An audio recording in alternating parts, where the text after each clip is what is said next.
Quando você chega no limite de pensar em desistir, é porque o mal está na sua mais alta potência sobre as nossas vidas. E eu aprendi isso há muito tempo, porque eu tenho 49 anos, já me aposentei, de 31 anos dedicado à vida pública. E quando eu pensei que eu ia me aposentar, de aposentado eu ia descansar e começar a escrever uns livros, fui convocado pelo presidente Weber, pela inspetora Rosiane, para falar pelo Brasil afora sobre um desafio que é esclarecer sobre o que é a Lei 13.022. Porque tem muita gente que não é formada em direito e gosta de dar palpite em assuntos jurídicos. E às vezes, né, e quem tem professores aqui presentes, as palavras têm significados. E esse significado impactam a vida do servidor e impactam a vida da cidade como um todo. O general MacArthur, ele tem uma frase que diz o seguinte, que se um dia o seu espírito for possuído pelo cinismo e corroído pelo pessimismo, que Deus então se compadeça da sua alma. Então, nós estamos aqui num momento que eu acredito que é um momento em que nós devemos baixar as guardas. Já veio pessoas aqui fazer advocacia preventiva, já veio gente aqui falar de dificuldades, externar sofrimentos, fazer promessas, mas eu acredito que nessa manhã, que desse mix, possamos fazer um pouco de cada coisa. Que nós possamos realmente nos apossar das nossas promessas e fazê-las se cumprir na vida das pessoas, que nós possamos colocar as pessoas para fazer aquilo que elas são pagas para fazer, e que, acima de tudo, que nós venhamos entender o que significa isso aqui, a Lei 13.022, que foi assinada hoje, dia 21 de julho, e essa assinatura, para mim, não vale nada se ela não tiver o valor que será quando nós formos embora. Porque a autoridade que assinou é uma autoridade pública, é uma autoridade comprometida com a causa pública, recebe dos cofres públicos e tem que fazer cumprir a lei. Porque a lei está bem clara no artigo 22. Não é optativo, é uma obrigação. Os municípios devem se adequar. Não é uma coisa assim, eu vou ver com o prefeito, vou ver se pode, eu vou dar uma ajuda, eu vou tentar uma esmola. Não, é uma obrigação de fazer. Porque se não fizer, nós voltaremos aqui. É isso que deixa bem claro. Porque eu não recebo dos cofres públicos, eu não sou apadrinhado de ninguém, e não tenho compromisso ou rabo preso com ninguém. Eu tenho compromisso com a minha nação. E nós queremos uma sociedade segura para todos.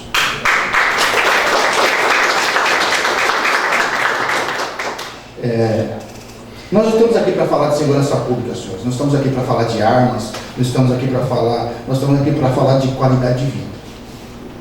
O IDH, que é o Índice de Desenvolvimento Humano, ele atribui às cidades algumas ações que têm que ser feitas para que o ser humano consiga viver com tranquilidade, mínimo de tranquilidade. Maslow nos ensina que, suprida as necessidades fisiológicas do ser humano, quais são? Se alimentar, dormir, ter relações, conforto, ele almeja o passo seguinte. Qual é o passo seguinte? Segurança. Não é assim? Segurança. Segurança para quê? Segurança para trabalhar. Segurança para desenvolver as suas atividades econômicas. Segurança para poder ir e vir da sua casa para o seu trabalho, da escola, vice-versa, que seus filhos também façam esse mesmo percurso. E mais do que isso, segurança para trazer aquilo que o lema da nossa bandeira determina que seja: progresso. Não há ordem, sem ordem não há progresso. E não há nenhum progresso que se sustente se a sociedade não estiver sob ordem. E a função da atividade de segurança, seja ela federal, estadual ou municipal, é preservar a ordem pública, garantir o funcionamento da sociedade.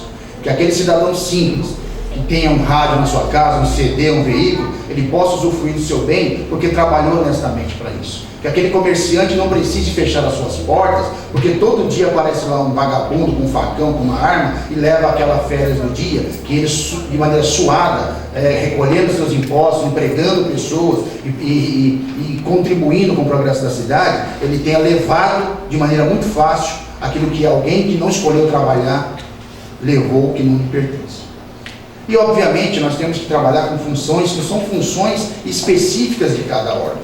Porque a a chefe de gabinete disse aqui, metade tem coerência, aquilo que o senhor sargento disse, metade tem coerência, mas vamos buscar aqui o entendimento real. Né? Eu sou professor de Direito, sou doutorado em Direito Público e dou aula no mestrado, doutorado em Direito. Então eu sei o que eu vou falar. Tem pessoas muito mais capacitadas do que eu para falar, mas eu não vou aqui enganar ninguém, não estou aqui com um discurso tendencioso nem para proteger o guarda, ou passar a mão na cabeça de guarda, ou então dizer que o prefeito é bonzinho ou ele é ruim. Eu vou falar a verdade. Aprendi desde quando eu era ovelhinha de Jesus, que eu não conseguia ficar assim no púlpito, que dizia o seguinte: filho, a verdade vos libertará.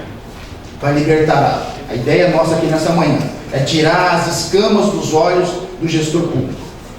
Levar conhecimento à casa de leis para que possa propor leis que sejam adequadas à realidade daquilo que essa lei maior determina. E dizer à população de que há ferramentas possíveis de melhorar a qualidade de vida. Uma delas é a Guarda Municipal empregada de maneira adequada. Então os senhores receberam a lei aí na entrada, não é isso? Essa lei, primeira coisa, vamos dizer o seguinte: o que é esta lei? Esta lei é uma lei federal.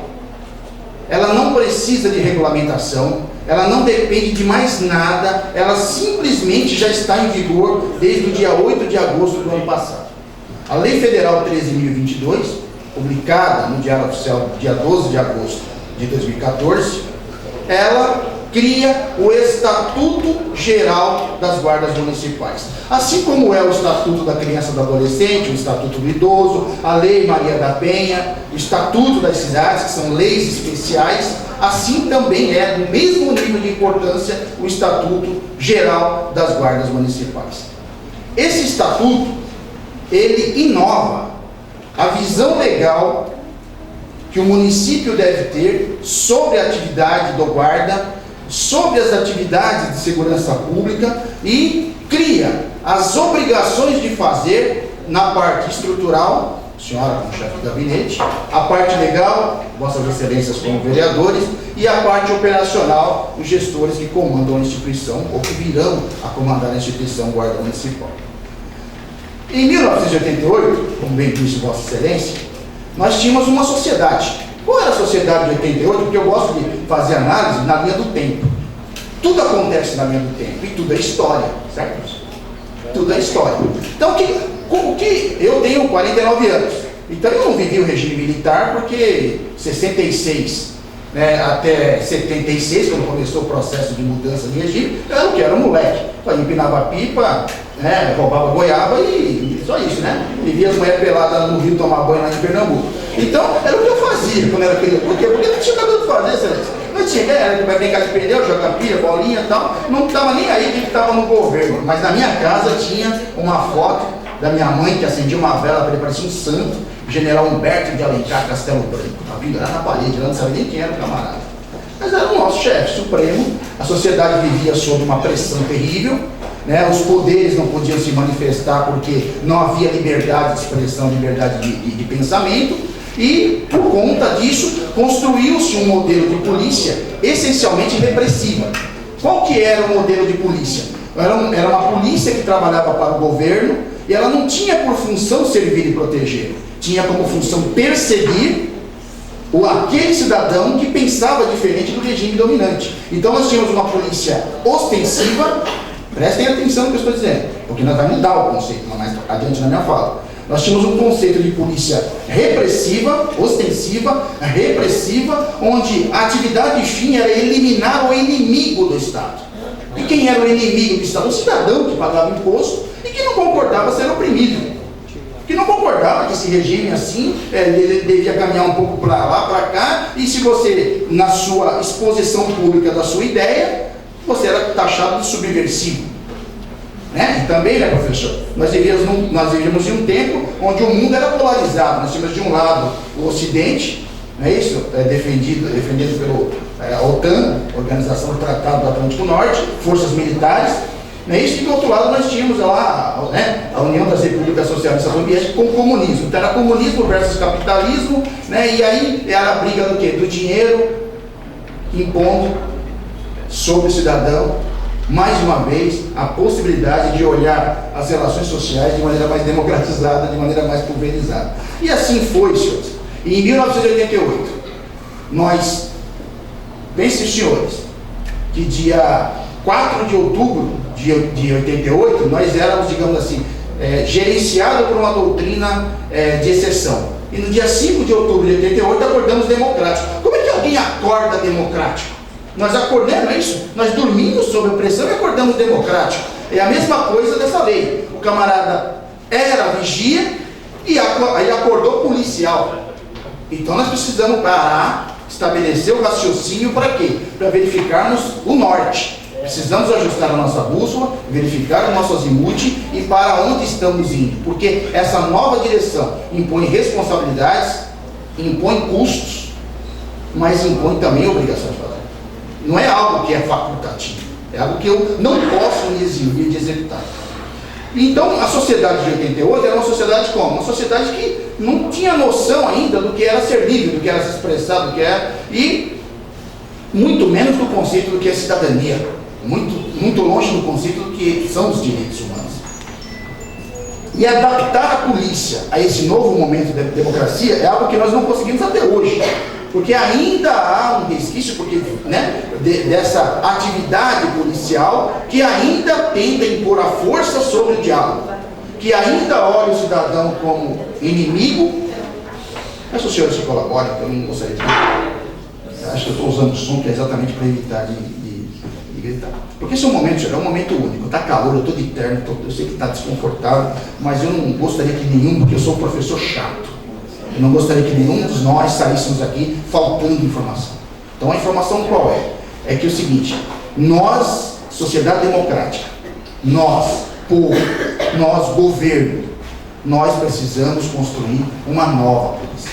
Uma polícia focada na cidadania, uma polícia que tenha atributos de polícia, que tenha ferramentas de trabalho de qualquer polícia, mas que não seja uma polícia voltada para perseguir, matar, fabricar cadáveres e ser guarda pretoriana de ninguém, mas que seja uma polícia que ela tenha capacidade de auxiliar os governantes na transformação de uma sociedade ruim numa sociedade mais segura. E isso tem que ser rápido, porque nossos jovens estão morrendo.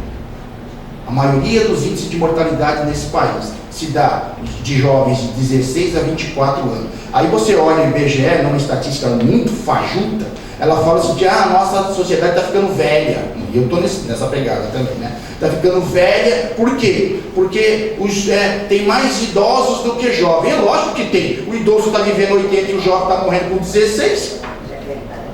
Não é isso? E o nosso político ainda permite que motos andem sem placa, que pessoas sem habilitação pilotem motos, que andem sem capacete, que transportem, que façam da cidade um caos, porque não posso mexer nessas pessoas, porque são eleitores, tadinhos. Mas se são eleitores, cuide deles, proteja esses meninos, porque eles vão crescer, vão viver na cidade, introduzir na cidade e reelegê-lo nessa cidade. Então nós não podemos tratar a vida humana, a causa pública, com o descaso que vemos em todo o Brasil. Eu não estou falando dessa cidade, porque eu não conheço essa cidade, não conheço o prefeito e nem quero conhecer, para não ter vinculação emocional para falar para lá ou para cá. Mas eu estou falando do padrão que nós temos nacional, do tipo de gestor, do péssimo gestor público que temos nesse país. Então a Lei 13.022, ela veio dizer o seguinte, olha, o Estado, porque no artigo 144 da Constituição Federal, diz o seguinte, agora vai a primeira aula do direito. Segurança pública, vejam o que eu estou dizendo, está no artigo 144 da Constituição Federal. Diz assim, a segurança pública é dever do Estado. Aí, muito prefeito fala assim, não, se é dever do Estado, é dever do governador, é dever da Polícia Militar. Só que esquecem uma coisa, no direito, a palavra Estado, quando ela está escrita com E maiúsculo, está se dizendo União, Distrito Federal, os 27 estados e os 5.570 municípios do nosso Brasil. Está dizendo para o gestor, está dizendo, a segurança pública é dever seu, é um direito e responsabilidade de todos, e é exercida para quê? Para duas coisas, senhores: a preservação da ordem e a incolumidade das pessoas e de seus patrimônios. Veja bem, para proteger as pessoas e para proteger o fruto do trabalho dessas pessoas, que são seus patrimônios, seja de que espécie for. E aí ela vem nominando lá os órgãos policiais, Prestem atenção, porque esse é um momento crucial. E lá no parágrafo 8º, o legislador constitucional coloca o seguinte, de que os municípios poderão constituir guardas municipais. Poderão, não é obrigado a constituir. É igual gravidez. Você não é obrigado a engravidar ninguém, mas já que se embuchou, tem que registrar, assumir e sustentar. Então diz lá, os municípios poderão constituir guardas municipais para a proteção dos seus bens, dos seus serviços e das instalações. Agora vamos também tirar um outro carrapato desse boi. Ou como minha mãe dizia lá em Pernambuco, vamos tirar mais um bicho de porco no pé, né? Porque eu tinha um monte de bicho de porco no pé, então coçava a tocada do troço. Então fazia o seguinte, o que são bens? Bens. Bens não é um conceito do direito constitucional, é um conceito do direito civil. Está no Código Civil, o artigo 98 até o artigo 101 do Código Civil brasileiro trata do que são bens. Os bens são as praças, as ruas, os mananciais, todo o espaço público são bens. Aí o artigo 144 fala dos bens, né, vírgula, serviços. Que serviços? Qualquer serviço que a administração pública municipal preste diretamente, sob concessão ou sob terceirização. E instalações. Por último, instalações. Que são instalações? Onde a prefeitura ela realiza a sua atividade pública, o prédio público, o posto de saúde, tal. Então não é só instalações. A guarda já estava no espaço público desde 88, mas é que por uma questão de empurroterapia, por uma questão de não querer trazer a verdade para junto de si, eu prefiro limitar o camarada no intramuros. Fica mais barato, dá menos trabalho e outra coisa, eu não preciso também pegar uma fatia do problema, que nós sabemos que não é fácil, segurança pública, que vim da área de segurança pública ser como está na rua trabalhando 24 horas por dia, a gente trazer para os municípios que também sofrem com questão orçamentária, com limitações da lei de diretriz fiscal, com a questão das responsabilidades sobre os atos de improbidade administrativa, eles trazerem para si algumas responsabilidades que deveras são pesadas, como são pesadas as áreas de educação, saúde e também segurança pública. Mas, e talvez os gestores públicos não saibam, que se uma guarda estiver em ordem, totalmente em ordem, existem milhões de reais no governo federal para estruturação, equipamentos, reaparelhamento, treinamento, porque mais também só vou dar se você estiver em ordem. Eu vou dar dinheiro para você desviar, pôr no bolso e desestruturar, não. Tem que estar em ordem, bonitinho, por quê? Porque se você me mandar todo o documento e o projeto bonitinho, eu vou liberar um recurso para você aí. Mas isso faz parte de um encadeamento de planejamento e de legalidade. Então essa lei 13.022, ela disse o seguinte, ela tira o guarda da antiga condição mental que nós tínhamos. Qual era a visão que nós tínhamos do guarda? Que o guarda era um guardinha, vigia, porteiro, lambão, né? Era o camarada que é o seguinte, ele não era nada, ele era um abridor de porta. Um abridor de porta. Era o guardinha, aquele guardinha é o guardinha. Só que, de 2003 a 2014, tramitou um projeto de lei na Câmara Federal, chamado Projeto de Lei 1332, que finalmente aprovado, deu origem à Lei 13.022. E ela traz agora, dentro desse novo contexto, 5 princípios jurídicos de atuação, uma competência geral e 18 competências legais específicas. Volto a falar, competências legais específicas, que não são de outro órgão, são exclusivos da Guarda. Dentre os princípios mínimos de atuação, o que inova na questão de tirar o guarda do antigo guardinha, vigia, porteiro, vigilante, é que ele, no artigo 3º, no inciso 3 do artigo 3º, os senhores podem verificar aí, diz o seguinte, que o guarda faz o patrulhamento preventivo da cidade. E no inciso 5, usa o quê? A força. Usar a força não é repressão, não é sair batendo nas pessoas. O uso da força é uma expressão de metodologia de ciências policiais que trata sobre a capacitação do indivíduo para usar adequadamente as ferramentas de trabalho que ele tiver pendurado no cinturão. Isso é o que nós chamamos de doutrina de uso da força. Pois bem, ora, se o guarda está uniformizado, fazendo numa viatura, com os equipamentos, fazendo patrulhamento preventivo, ele está fazendo atividade de policiamento ostensivo. Porque o que é ostensivo? Aquilo que eu consigo identificar rapidamente pela diferença da roupa e dos objetos que portam. Não é isso? Quando eu olho um camarada com uma enxada nas costas, ostensivamente está me falando que aquela pessoa é um agricultor. Não é um professor, é um agricultor. Agora, se eu vejo um camarada todo de branco, com um estetoscópio pendurado, ostensivamente posso subentender rapidamente que é um médico. Não é isso? E se eu ver alguém sofrendo, reclamando de salário, com um monte de livro embaixo do braço, é professor. É porque é a nossa mulher. E se a gente vê alguém, né, que foge da discussão porque sabe que o bicho está pegando, é qualquer um que às vezes não tenha conhecimento de entender como é bonito estar nesse momento para debatermos coisas, para que a nossa população venha progredir, que ela venha ter uma qualidade de vida melhor. Nós estamos falando, senhor, de qualidade de vida, tá bom? Não estamos falando de polícia, de tiro, de bomba, estamos falando de qualidade de vida. Muito bem. Aí vamos colocar aqui na lei, diz o seguinte, artigo 4º, é competência geral das guardas municipais a proteção de bens, serviços, logradouros públicos, municipais e instalações do município. Como eu volto a frisar, no parágrafo único, os bens mencionados no artigo 4º, acima, né, eles abrangem os de uso comum, os de uso especial e os de usos dominiais ou dominicais, conforme está constando no Código Civil, no artigo 98 seguintes. Então, o que isso significa? Que a Guarda Municipal, ela recepcionou poderes de polícia. Quais são os poderes de polícia? Primeiro, eu vou explicar o que é poder de polícia, para você entender qual é o poder que a polícia tem. Então, veja bem, um fiscal da prefeitura, ele pode entrar num estabelecimento comercial, autuar, dar uma multa e lacrar, baixar as portas, colocar um papel, a prefeitura interditou esse local, ele pode fazer isso aqui nessa cidade? Pode? Não pode, porque todo lugar pode, deve. Por quê? Isso chama poder de polícia. Significa o quê? A capacidade jurídica, a autorização legal de intervir na conduta humana errada ou na atividade errada, fazendo valer a vontade da lei.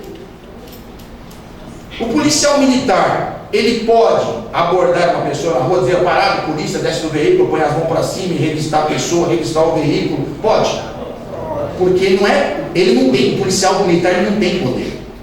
Quem tem poder é o Estado que tem poder. Aí o Estado empresta esse poder para o guarda, para o policial na função dele, e diz, ó, vá para a rua, faça policiamento ostensivo, preserve a ordem pública, aborde, troque tiro e tal, porque a lei está dizendo que você pode fazer. Porque a Constituição é bem clara, no artigo 5º, inciso 2, de que ninguém é obrigado a fazer ou deixar de fazer alguma coisa, senão em virtude de lei. Se eu não tenho uma lei que me obrigue a fazer, eu não faço.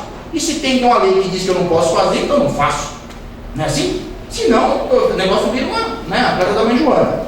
Agora, a Polícia Civil, ela pode abordar as pessoas na rua, dar a mão na cabeça, revistar e levar para a delegacia?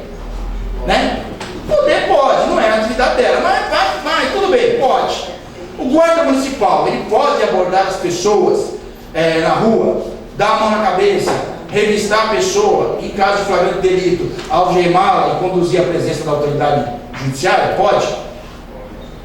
Não podia antes. Agora pode. Por quê? Porque ela faz patrulhamento preventivo, exerce o uso da força policial e outra coisa, por trás dessas atividades técnicas, existem outras formas de abordagem, tudo protocolos próprios que possibilitam, que autorizam o guarda a agir. Inclusive, na própria lei, diz aqui o seguinte, que o guarda ele deve coibir e inibir infrações penais, administrativas e atos infracionais. Pois bem, vamos lá. Eu não vou me alongar muito, porque tem alguns detalhes da lei aqui que não se faz necessário, mas eu quero bater numa tecla. Ora, então o que essa lei cria? Essa lei ela dá poderes de polícia para a guarda municipal, para o guarda municipal. Agora, quem é o guarda municipal? Porque nós precisamos ver quem é essa figura. Porque tem guarda municipal que a gente vai por aí, né, que parece travesti. Tem aparência de mulher, cabelo de mulher feito de escova, bonito, peitos de mulher, né, cinturinha de mulher, mas na hora que você não é mulher. Então tem que tomar cuidado. parece guarda, usa colete de guarda, anda em viatura, ele faz tudo, mas na hora que dá a zica, igual lá em Miarim, ele vai ver, não é guarda, ele era um zelador que usava uma roupa de guarda e que parecia guarda. Você lembra do Traveco? Mas não é. Porque guarda, o que é guarda municipal? Guarda municipal é, número 1, servidor público municipal. Número 2, admitido mediante concurso público. 3, em efetivo exercício da sua atividade. E 4, vinculado ao regime de trabalho, seja ele estatutário ou seletista. Não existe guarda contratado, não existe guarda terceirizado, não existe guarda, pago por fora, não existe. Guarda está na folha de pagamento da cidade. E número 5, o guarda tem atribuições legais que partem desta lei e parte dos códigos de postura da cidade, que determina ao agente público algumas funções. Por exemplo, pode ligar som no último volume? Não. Não? Pode? Eu não gosto do Pablo. Sofrência, eu não gosto. Aí o que acontece? Agora o cara gosta, ele acha que ele pode ligar o som no último volume e ninguém pode fazer nada. Existe uma lei municipal que diga sobre questão do som?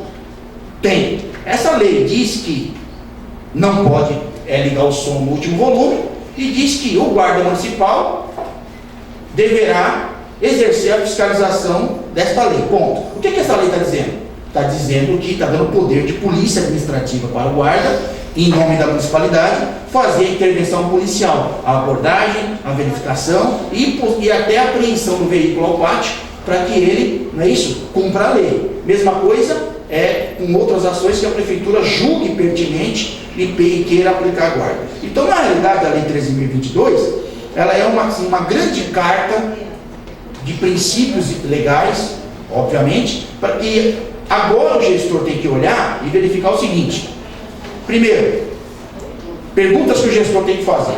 Número 1, a minha guarda municipal, ela está prevista na lei orgânica do município? Bom, se não estiver, tem que propor, vereadores. Fazer um capítulo lá da segurança da cidade e colocar lá, o município manterá a sua guarda municipal para a proteção dos seus bens, serviços, instalações e as atividades de segurança da cidade, etc., conforme o texto local. Essa é a primeira pergunta. 2, a guarda municipal tem a sua lei de criação, a lei municipal de criação? Se não tiver, tem que ter. 3, os decretos posteriores regulamentam as atividades da guarda, já estão todos sistematizados, aplicados? Ok. Os guardas são todos concursados, são todos concursados, estão em efetivo exercício? Sim ou não? Se não tiver, tem que pôr o cara para trabalhar. Você não vai deixar o cara em desvio de função. Outra coisa, os guardas foram treinados para ser guarda, e aí que está o problema. O problema não é o cara falar que é pedreiro. O problema é o cara levantar uma parede. O problema não é se o cara dizer que eu sou mecânico. O problema é arrumar o defeito do carro. Não é isso? Agora, eu sou guarda. Ok, você é guarda. O que você faz? Não sei. Qual o seu poder? Não sei. Me fala uma coisa, você sabe usar esse cacetete que está pendurado? Não. Você sabe usar essa algema? Não. Você sabe falar com as pessoas? Não. Você sabe? O que você sabe? Eu não sei, não recebi treinamento, fui jogado na função. Então, a Secretaria Nacional de Segurança Pública, que é o órgão que regula e controla as guardas no Brasil, a parte doutrinária, ele estabeleceu uma matriz curricular formativa para o guarda municipal quando ele entra na sua função. A primeira formação do guarda leva 12 semanas, 480 horas de treinamento para poder, já junto com os 3 anos do estágio probatório, testar esse novo profissional na atividade de policiamento. Depois, decreto 5123, decreto federal 5123, que regula o estatuto de desarmamento, diz que se a guarda sendo armada, também passará por 80 horas anuais de recapacitação, para verificar se o camarada não está doido, não está nada, está em plenos domínio das suas faculdades gerais. Então, significa o quê? O guarda de hoje não é mais o guardinha de ontem. Não é mais aquele tiozinho barrigudo, desdeitado, semi-analfabeto, ou aquele cara 2x2, com a mão desse tamanho, você vai lá ver, dava uma bolacha no seu ouvido, você cai de 4, é aqui a polícia. E aí não é mais assim, porque ele tem que se basear dentro de princípios de legalidade. cuidado que eu tenho, e coisa que o presidente sempre me determinou aqui, a inspetora também, é que nós temos que separar o joio do trigo. Se a prefeitura tem guarda, coloque o cara para trabalhar como guarda. Se ele tem vigia, é vigia. Se ele tem porteiro, é porteiro. Se ele tem vigilante terceirizado, é vigilante terceirizado. O que nós não podemos jamais querer tentar justificar ou admitir que uma coisa é uma coisa e outra coisa é a mesma coisa. Não tem como que guarda municipal é regulado por lei federal, com obrigações de fazer e fixado em lei federal e, portanto, fiscalizado pela Polícia Federal, porque um dia a Polícia Federal vai baixar aqui. Ou por conta própria, ou por provocação nossa. Ele vai baixar aqui. E o dia que a federal baixar aqui, eu quero saber assim, cadê a sua formação, cadê as suas atribuições, cadê a sua legislação, porque você não é guarda, você é clandestino, e aí o administrador público vai responder por isso. E nós estamos aqui antes que a Polícia Federal venha, antes que o Ministério Público chame o gestor para um termo de ajustamento de conduta, porque vai te chamar, porque nós vamos provocar esse chamamento. E outra coisa, que fala, olha, quando o profeta chegou para o Davi era só mandar o camarada para a guerra, para morrer, e ele ficar com a mulher dele. Era só isso. Mas o profeta chegou, olha, né? Se prepara, põe a sua casa em ordem, porque você vai morrer. É isso? Falou assim para ele, falou para Neemias também, é isso? E aí o que acontece? Por que nós estamos dizendo assim, olha, prefeito, olha, gestores públicos municipais, os senhores não têm obrigação de saber isso aqui, porque tem muitos assuntos que o senhor tem no dia a dia, o senhor talvez tenha muito problema para resolver, o senhor talvez não tenha possibilidade de interpretação adequada para esse novo momento jurídico, mas nós estamos aqui, através de uma audiência pública, através do Sindicato Estadual dos Guardas Municipais do Maranhão, através da inspetora Rosiane, que representa aí a Guarda Municipal do Maranhão junto ao governo federal, através desse simples colaborador aqui e das autoridades que nos permitem falar em suas casas, dizendo o seguinte, olha, estamos aqui para ajudar a colocar a casa em ordem. Por quê? Nós não queremos nenhum desgaste, nenhum mal-estar. Nós queremos o seguinte, coloquem os guardas para trabalhar. Ou então faz o seguinte, não quer, porque não tem como o camarada ser concursado, receber um salário e não trabalhar. Isso aqui é improbidade. Eu pagar alguém que o camarada é para uma função e com ele para outra. Então assim, vamos parar. Onde que nós erramos? Erramos até aqui. Vamos fazer o seguinte, vamos fazer o giro e vamos para o caminho certo. Porque o que nós queremos é que vocês prosperem como cidade, que a guarda prospere como instituição pública e que a sociedade ganhe. Senhores,